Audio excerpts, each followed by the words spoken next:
రాష్ట్ర ప్రభుత్వం కొనుగోలు కేంద్రాలు ఉండవు.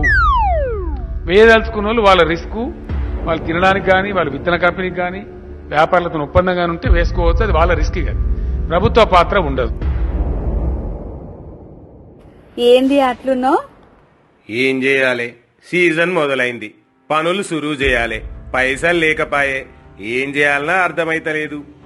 మనం ఒక పారి షావుకార్ దగ్గరకు పోయి అడుగుదామంటే ఆ వడ్డీలు మనం కట్టలేము.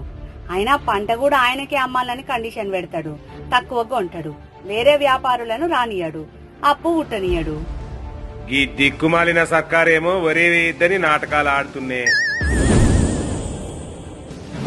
రైతు భరోసా పథకం ద్వారా ఈనాడు ప్రారంభించి 9 రోజులు తిరిగే లోపల దాదాపుగా 9,000 కోట్ల రూపాయలు, 1 కోటి.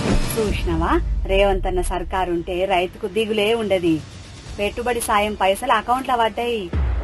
ఏ అవుసునిత, ఇక వడ్డీ వ్యాపారుల బాధే తప్పింది. పంట ఇష్టం వచ్చిన కాడ అమ్ముకోవచ్చు, బోనస్ కూడా ఇస్తుంది సర్కారు, ధాన్యం కూడా సర్కారే కొంటున్నది కదా, చక్కగున్నది. ఒక్క రోజుల్నే మన లెక్క 41 లక్షల మందికి 2,300 కోట్లు ఇచ్చిందట. 9 రోజులలో 9,000 కోట్లు ఇస్తున్నదట. రైతుల కోసం పనిచేస్తున్న అసలైన సర్కారు రేవంత్ సర్కారే. అంతే కదా.